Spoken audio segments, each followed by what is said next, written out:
So we had plenty of spiritual guidance as well as the people on the tour. Jim runs the business of Spirit Tours, and his son Tim was with him, and he also has a daughter named Donna who helped us with our things in Taipei. So we had lots of spiritual guidance. Back to the Hinduism, what I learned is that the other Indonesian islands are mostly Muslim, some Buddhism, very little Hinduism. Bali is the only island that is all Hindu. They were taken over by the Chinese for a while, then the Dutch, and then now they're independent. So this background brings, I think, not only the spirituality of the people there, but it brings the history too, as far as what you see. And we'll get into some of the rituals. Coni will tell you a little bit about that. They're like our Bible, and I can't pronounce it. You guys will. Thank you. That's their Bible. Okay, and it means song of God. What I love about the Hinduism, and it just felt so natural, is that nature. Nature is incorporated. It's part of that. Now they do. We couldn't. I don't think we had any beef because the cows are sacred. We took pictures of the sacred cows. We had chicken, but Lily will go more into that. One of the things when I was looking about Hinduism that I was struck by says human misery arises from our failure to understand our own divine nature. And isn't that what we believe? I mean, that's what CSL, what people in our group. That's just the foundation. It just shows that we're all one. What I also found interesting, many of their holy places are near rivers or mountains, but yet they are afraid of the ocean. They see an evil god in the ocean, and so they don't fish. They could have lots of income and whatever from fishing. They're an island, but they don't. The main holiday in the religion is called, and I don't know how to pronounce it, Diwali. And basically it comes from India, and there's the story of Rama and Sita, which is kind of like our Romeo and Juliet, but Rama is a god and there's other gods. One of the neat things that this story is very entailed in volumes, but Edward, from our minister from Santa Rosa, he would story tell it. So he would say a part of it, and then we would have to wait till the next day to see the next part, and what god's gonna kill what god and whatever. And so that was exciting. And so he had suggested to get kids' books on it, and it makes it really interesting and short. So I'm just going to pass these around. I don't want them to detour you from our talk, but what's interesting about it is it shows some of the pictures of the religion, and just briefly tells about the god and stuff. Diwali is celebrated on November 9th, and that's the beginning of the Hindu New Year. And every home has a temple, and they pray 3 times a day, but they don't have the call like the Muslims do. But you see their altars everywhere. They're in their shops, in their homes. And Coni and I, and you didn't go, Donna. We went to a food preparation where we were taken into the home of one of the people, and this woman and her husband were doing this food preparation. And it was really interesting because in the home, they had a big temple that they pray every day. Then they have an assembly room where if they have problems at the end of the day, everybody goes, and we should have something like this, right? In our families, we don't even eat dinner together sometimes. And they would talk over things. And then the elder of the group lives in the one room that's closest to the temple, and then the rest of the family in the other places. And that the temple where we went, where they were doing the food thing, they only had 4 people in their huge place. Next next door neighbors had 26. Somebody else had 42. So it depends on, you know. And 80. And, yeah, and then what, they go with the woman goes, the female goes with her husband's family, right? Yeah, yeah. So I don't want to get into other people's things, and so I'm going to let Connie pick up here about the ritual and kind of thing, and then maybe we can demonstrate the, shall we do the chant then or later? We can do it since it's sort of part of the ritual. Yeah. And, you know, there's a little, we can share that. Yeah. There's some things I want to speak to. Okay, so why don't you talk about the thing and then we'll do the chant. Everybody has a copy of the chant. Yeah, and the copy of the chant, thanks to Diane, is in front of you. But first I want to say that the first hotel we stayed in, David, what was the name of the city that? Sundoor Beach? Sundoor Beach. Anyway, it was my favorite hotel of all time because next to our hotel room they had a lawnmower, which was a cow. And so there was a cow staying to the ground next to our hotel, and I went out and there was the cow, and I thought, a cow next to our room, that's just the best, because I love chickens and things like that. So every day we started with spiritual practices. We would do a half an hour of chanting, and the chant is right in front of you, and I'll go over it in just a minute. This is where the mala beads come in, and they will have 108 beads. It's a way of timing and probably putting a beginning and an end to the chant and meditation. And the 108 beads takes approximately 26 minutes to do, and we all did it together. And there's a kind of, even if you don't understand the words, although the words are on here about the meaning, it still felt like chanting is, I was introduced to chanting on this trip really as a group, and it was very enlivening, and there was something different about chanting that I hadn't really experienced. So we had this wonderful, and that put you in a kind of the spirit of the group and the spirit of your heart. And I thought that was so kind of, it was moving. And it was a new experience too. I don't know how many of you chant every day, but we chanted every day. I do every day, Do you all do day the long. Gayatri mantra? Pardon Do me? you do the Gayatri mantra? I am a shaman, 30 years and 6 years in the mystery schools, and I chant an ancient language that's before Sanskrit. Well, I think it goes into your spirit, your soul, and your Yes, heart. it does. Kind of thing. It is it's everything. Thinking Sound it is all everything. out. Yeah, it's not Internal, mind. internal Yeah. sound, yeah. So right after that, then you could stay or not stay. I mean, you weren't required to attend to anything, but you could stay for yoga. And they did share yoga for those of us who like aren't used to being on the floor and stuff like that. And we had a wonderful instructor, William, and you know, and I'm also not used to that. I mean, yoga usually hurts my body, but this chair yoga was masterful in the sense that it allowed everyone, no matter what your skill level was, to be comfortable, yet loosen your body, be a part of a spiritual engagement kind of thing on a physical level. So, and the instructor was really good. And then we did, a meeting, so we'd all know what was ahead of us for the day. But the meeting, hi Charles, was so interesting because Edward, the minister from Santa Rosa, was a master storyteller as well as a very significant spiritual guide. So he has a ministry, making it really profound, and an ability to storytell so that you're going to feel right? And because he would say, and he would get to really an important part, and was to be continued to tomorrow. So it was based on Sita and Rama, which is actually the story of mankind. It's another fable in the same way that our Bible tells fables, condenses it down to almost like it's a myth. It's actually 7 volumes, but it condenses it down to the story of man.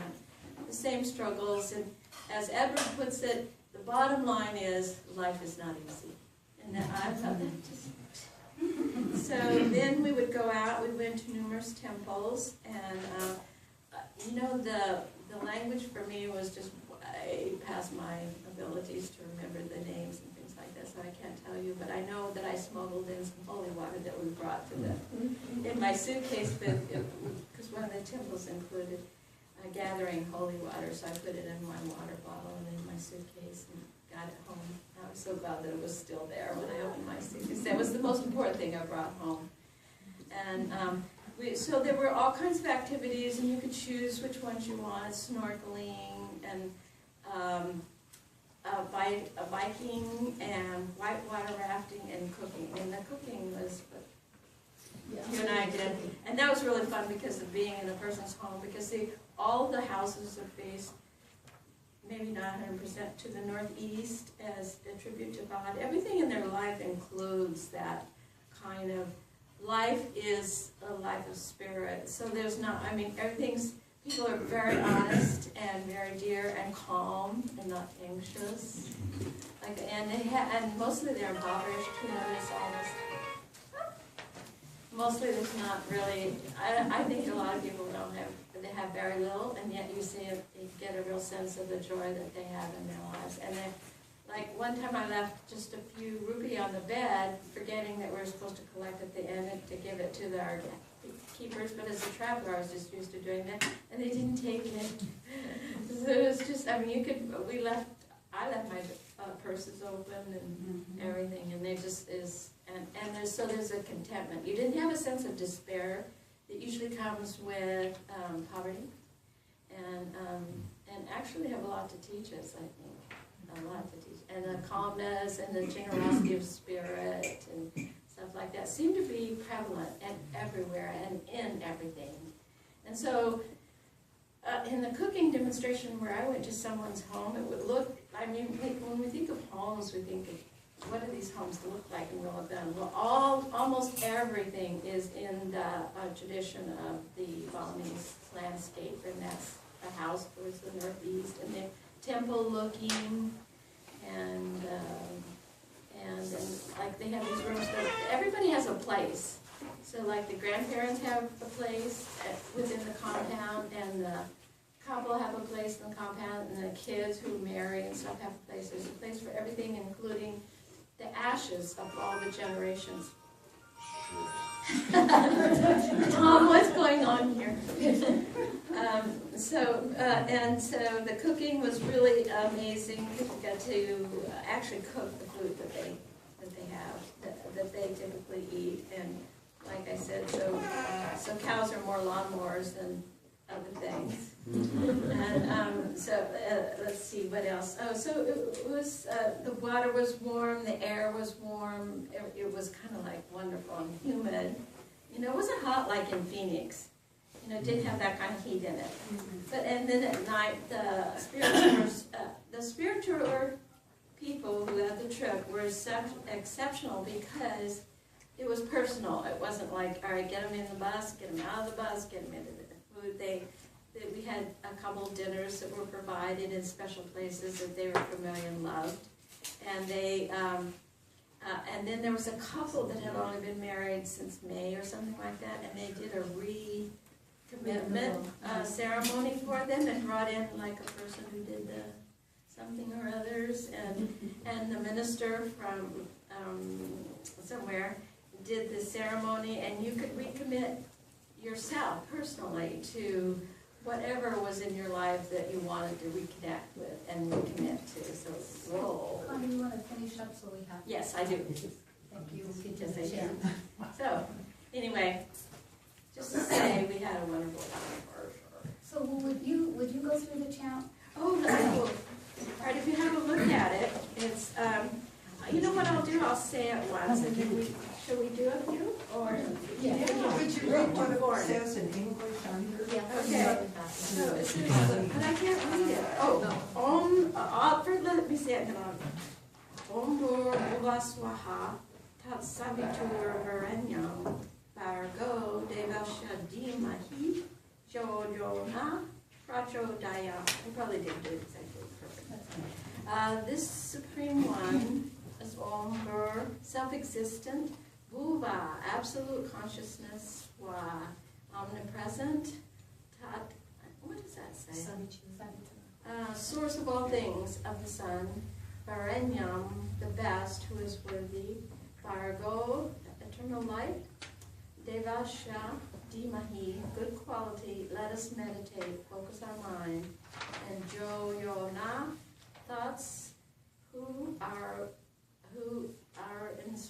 probably inspire us. Prachodaya. So if you'd like to fumble through this with me, you're welcome. It's kind of a holy kind of thing. Let's stand So, up and, yeah. because I Yeah, gave but all of them away. You did? You Yes, guys I don't remember it I after do. all? After 3,000 hours of saying this. We do have two people here who know it too, so Yes. I'd like them to Yeah, join please us. join Yeah, would you join us? We'll lead from this end, you lead from that end. How's Yeah, that? Yes, okay. And now, Okay, ready, and.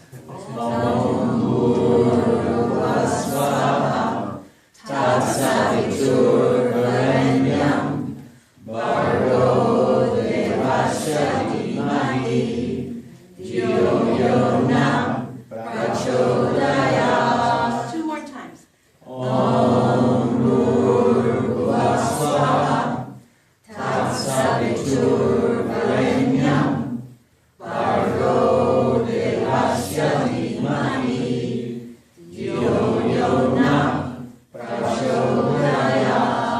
last time.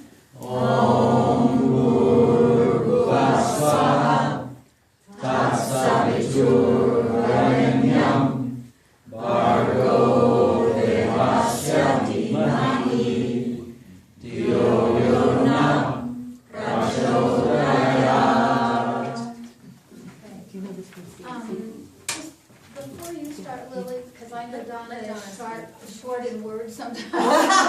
Would you just talk a little bit? I'd just like to talk about some of the physical stuff that was going on. In Taipei, one of the wonderful things we did was go to the natural hot springs, where we went in and we got to take all our clothes off and wash up, just like the islanders do, and then sit in the hot springs, or the hot tubs, and then they had a cold tub, and then there was a little ledge where you could lie down and relax a little bit. And it was just wonderful. Some of the girls didn't want to take their clothes off, but they found it very natural. And comfortable. Taipei was very modern. I'd like to just say something about the traffic. Lots of scooters over there. But somehow or other, in the 2 weeks in both Taipei and Bali, it was kind of like, it was just kind of like a ballet, that everybody avoided each other. There was one time when we had about this much room to make a right-hand turn, and someone bumped against our vehicle and fell down. Oh, it's okay, it's okay. So anyway, that was kind of a miracle. You said the first hotel in Bali Yeah. you loved. Diane and I were on the 3rd floor, so I didn't love that one quite as much. You didn't have the cow. And we didn't have a cow. But the hotels were wonderful. In Bali, they had flower petals arranged on our beds. And every night we'd come back from whatever we were doing, and the beds would be turned down. There was a little mat and our slippers, and a little nightgown provided every day for us. And it was just outstanding. Something else they had are the toilets that wash you and dry you and fluff you, and that was quite exciting for me. Our group, Oh, that's so funny. the people that we met, asking information in the hotels, they were so helpful. I mean, they had enough time, and it just felt like they were there to make sure that we had a good time and experienced the place where they live.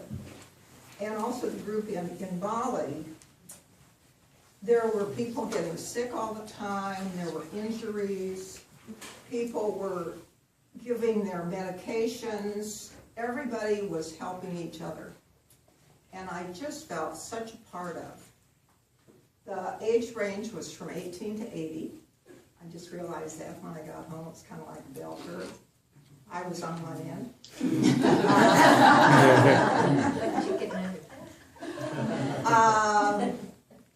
It was delightful. Snorkeling was delightful.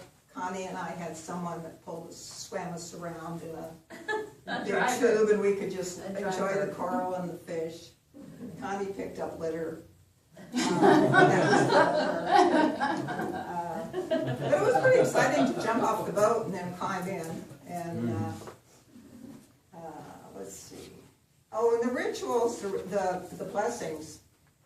I was so concentrating on, having my hands right and doing this and that I missed seeing the bats in the bat cave. That was one of the big things. But when you went in to do the blessings, the men sat one way, women sat another, some of us sat on a ledge. And but there were dead flowers and cigarette butts and rats running around and whatever, and we were just sitting there amongst whatever and doing our thing. And it was just, I felt so part of. And I was something special. Edward said when we were packing up, you go on a trip and it's so exciting, and then you're packing up to go home. He said, pack up with family in your heart. Just be where you are. And it was just so special.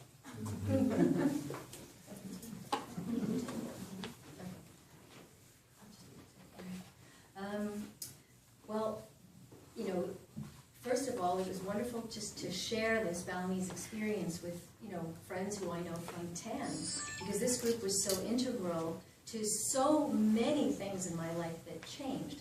I'm a Jin Shin Jitsu practitioner, and it was here that I actually gave my first public presentation about this particular healing art.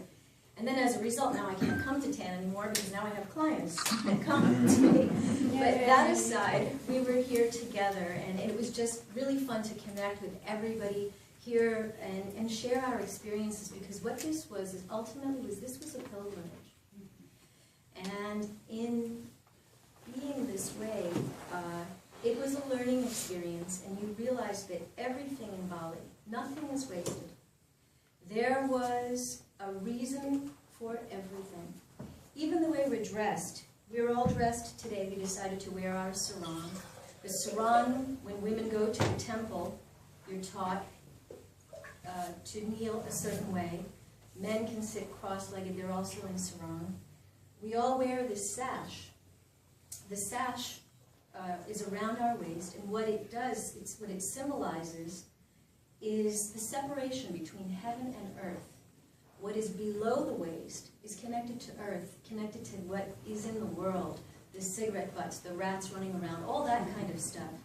But our spiritual leaders encouraged us to look at the world differently, to start to look at the world through spiritual eyes, to use your spirit vision. So you're not sitting there among the cigarette butts and the rats and all the other little. Instead, you are feeling this energy, this energy coming through you, which is your direct connection to the divine, and it supersedes all of the minutiae of humanity, of earth and humanity. So you bring yourself up this way, and this is what we learned through ritual. And we were instructed when we entered the temple, and we would have a priest who was generally presiding at each of these, and we were very, very privileged to attend these rituals because they were there for us. And you would see, I have pictures on the slideshow, you'll see that the men wear a hat, it has a name, maybe you know the name. Destar. And theirs was tied and knotted in the front to symbolize that life's problems, the concerns, the sort of knotty concerns of this material world that we are in front of us.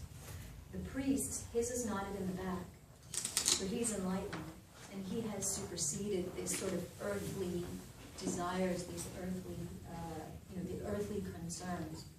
So as he does his ritual and he prays, we sit with our hands sort of in this position, and at times open, and then we're instructed. Each of us receives a little dish of flowers, and you'll see in the slideshow, many times, many permutations. Everybody seems to make these little flowers. And it's just a little dish made of, the local banana leaf and so forth. And you're instructed to take each flower. Sometimes it's the light flowers to symbolize the light, sort of the yang side of life. Sometimes it's the dark flowers.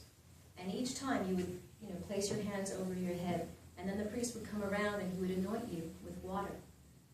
And then you'd put your right hand over your left to receive the water, and you would drink 3 times. And of course, we were a little bit cagey about drinking the water, because we all got Bali belly, and it was unavoidable, but that's okay. I digress. It was interesting. It was an experience as well. And then on the 4th receipt of the water, you would symbolically cleanse yourself, so you pass your hands over your head. So I actually have some video of people doing that. The dance in Bali, phenomenal, not just in its artistry or in the costuming and so forth, but in the very symbolism of each finger. Sometimes they're still, merely shifting their weight in the most subtle way on the stage, and it's just the eyes that are moving. So it is really, we were blessed to have really masterful performers that performed practically for our group. Wasn't too many people attending. It should be on the stage at Radio City. But here it is, just something that was a gift from the Balinese people to us. And so this was sort of reiterated in so many different aspects of Balinese life. In the food, in the fact that you would see, like I have pictures of the young boy who actually made this particular mandala in the morning, because I had sort of issues with sleep, and I was always up every day at dawn. I was so excited to start a new day. And it was so fun to see him there in the morning with a basket of flowers, arranging them on the surface of the water. And so it was fun to see what he would come up with, because it was different each day, and each day it was inspired by the divine. So I would say that the main message of Bali, and the thing that I kept in my heart, is the idea of seeing everything and everyone through this spiritual vision. To give everything a chance to sort of evolve and to be its most, its most divine self. And that is what's usually located in these places. Another thing about Bali is everywhere there's a banyan tree, there's a temple. I learned this on the bike ride, because we'd be passing a banyan tree and there was a temple. And then I kind of made the connection, and I asked our guide, and he says, yes, that's where they always were built, at least in Bali. So there are zillions and zillions of other things that we could mention. The best thing to do is for all of you to take a second. I'm going to fire this up, and then you can kind of journey along with us. And in it, you will see food, you will see the art of Bali, you will see the people, you will see us at each of the rituals that we were attending. There was the bat cage temple, there were water temples where we're as if we were walking on water. And you'll see how that's accomplished.